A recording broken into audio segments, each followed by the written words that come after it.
guys, Buckskin Dave here. So I've been trying to think of something interesting to do. Normally what I do videos on is stuff that I'm doing myself, and I'm kind of running out of those projects. I'm still working on my wood project that you guys have seen in the past, and some of those things. And the other day, Muskrat and I were talking about getting our rifles set up for longer ranges. He's interested in wolves, and I think that's having a rifle that'll shoot a lot longer ranges might increase your chances of success with a wolf if that's what you're hunting. Anyway, so I set up my my 300 Win for super long range, but you have to have something to calculate those adjustments. And so then I was doing with my 25 .06, and you guys know my 25. I was working with this. What I wanted to do, and this is a 25 that I built. This one started out as a 30-06. And I've been really happy with it. 25-06 is the greatest caliber I think there is for an all-around gun. And I like to keep it with me when I'm out in the woods, because I've shot coyotes with it, and as long as you do your job and don't hit a big bone, it doesn't really like eviscerate them. Anyway, so I was working with that, and I started thinking about, a while back when I built this rifle, this is one of the first rolling blocks that I've built, and I'm sure you've seen it before in my videos. I built this one, geez, quite well. I won a cowboy hat in 2000, I believe it was 2008 or 2009, at a shoot in Las Vegas, a cowboy shoot, and it was a Quigley shoot, and you had to hit you didn't know the distance when you shot it. I think it turned out to be like 535 yards. But they had a piece of steel cut like a bucket, like the Quigley shoot, shooting at the bucket. And it turned out nobody hit the damn thing, but I hit it once. So I won that shoot, and I won the hat with this rifle. But it has has this deal on it, the veneer sight. Anyway, years ago, I had figured out a ballistic chart for this using the same methods that you would use for a modern rifle with a scope. And I got to do some research and get some stuff. I don't have everything I need yet to get this done. But I want to start today. And the first thing I had to do is check the sight in on it and see what we're sighted in to shoot. And we're going to take it out here in a minute and do that. This rifle has the veneer sight. Here we go. You can see it. And see it has the numbers on it. Okay, and this one's a shorter one. This isn't a extreme long range one. It's a little shorter. Those are minutes of angle, those numbers. So any minute of an angle you figure out with a ballistic program should work with this. And it did. I did it once. Like I say, back when I first built this rifle in 2008. This one has this flip-up sight in the front. So you can see you have a little, I put it on my beard so you can see it better. See, it's got a little blade on the front, or you can flip this up if you want to have a circle around that blade. The blade in there, this one is just a teensy bit taller than this blade without the circle on it, just a teensy bit. But it's enough. We're going to use the blade without the circle to sight in. This is another Pedisoli veneer sight, and I believe this sight was on that gun when I won that shoot, and I took it off. And most of the guns I shoot nowadays, the black powder cartridge guns, I don't have one of these on there, mainly because they're hunting guns and I don't shoot that far. with a hunting gun, a cartridge gun. I may have to put this sight on that gun, but we'll see how it goes. So anyway, I kind of want to make a chart for my 4590, both for the Gemmer and, so I'm going to start with this rifle here. This one, when I built it, this is kind of what an 1878 maybe-ish rifle would have came out of the factory looking like, as a buffalo gun maybe back in the day. I kind of tried to model it after that. It does have a rubber recoil pad, which is kind of nice. Not really authentic, but the shotgun shaped stock was for the day. It's got it's an 18 twist barrel, which shoots those good. It also has, for hunting, if you want to take this off, it has a short range open sight on it too. So when I built this, it was a 7 Mauser. It's a number 5 action.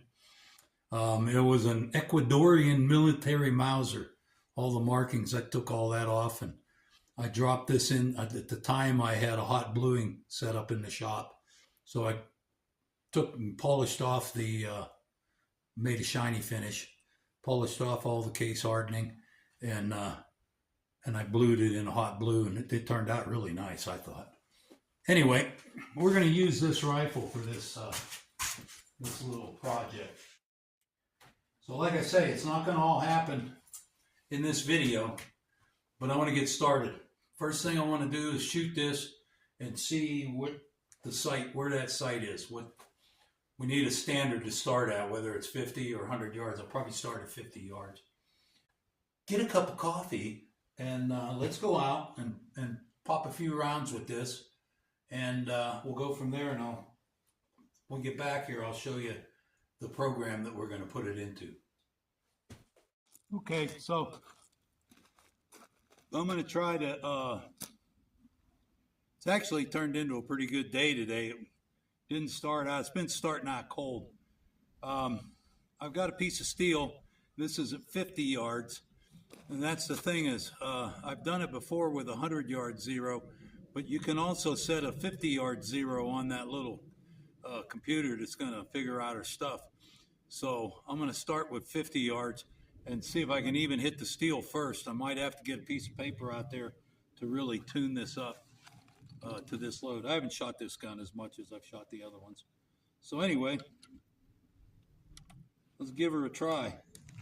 This one doesn't have as good a trigger as the Gemmer either.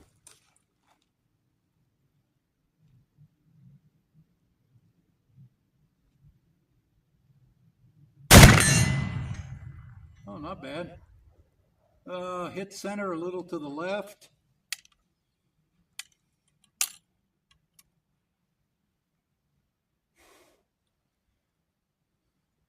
No, that's pretty good, really. A little to the left I'm not worried about. Center at 50, though, it's pretty much right on at 50 yards. So we'll go ahead and use that and see what we can, let's see what we can put together. Trigger's a little tighter, but it's not as horrible as some of the Rolling Block triggers. It's a little better. I'm going to shoot again just cause. Just cause I can.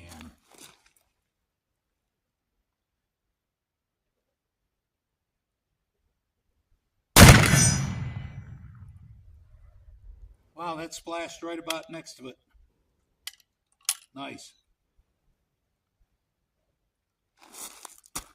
See, I'm pissing off the horses. No, it's pretty good. I like it. Let's go. Now I got to remember, I'm using this front sight in this position here. I got the, see, you can either flip it up. I'm using it in this position, and I put the center of the bullseye target on that steel right above this. So working pretty good. Let's go back in the shop and we'll do some calculations with the velocity and stuff on that little computer. They were doing pretty good out there. That practice and that offhand shooting is coming in handy. I was splashing a pretty good group out there. I'm going to use my 425 grain jacketed, not jacketed, but gas check bullet, 4590. We're going to use, I'm using my black powder duplex load, which is 1,300 feet a second. That's with the 3F powder. That's pretty accurate in my Gemmer. So if we put the information in here, this is, a lot of people call me kind of a dinosaur. This is a PDA. Personal, I call it the personal dope assistant, but, you know, because you can get all your rifle dope in here. But I guess they were popular for a while, way before cell phones and stuff. Anyway, I bought this thing for $100. And the Night Force program that I use is on a SD card, and I just plug that in, and so it's all here. And so I'm plugging in my stuff. Let's see here. So I'm plugging in all my info. So you got bullet data, first thing. So the muzzle velocity is 1,300 feet a second. The bullet weight is 425. Sight in distance, 50 yards. 1 inch. The sight is above the bore. I'm at 6,000 feet here, so that's my altitude. Temperature, it's already at 37.6 with a barometer of 23.6, which is about right. And the relative humidity is 78%, which is right. So let's update that. And here's my drop table. So if I put this program on a computer, I can actually print this out. This thing doesn't have that capability. But I can write it down, and I don't have to write them all down because I'm not going to shoot this much more than 300 or 400 yards. So anyway, I found this. This is the sights that I have here are Pedersolis. They're really good sights. They're not cheap, but they're definitely not as expensive as some of these sights get to be. I think back in, this is a sheet that came with it, and I'm looking at it, and in between each line I'm looking at, and it's telling me in between each of the graduations on there is 5 minutes of angle. So if you're trying to move it up a target a certain amount of inches, of course a minute of angle is 1 inch at 100 yards. Okay, so 5 minutes of angle will be 5 inches if you're going to move it that way.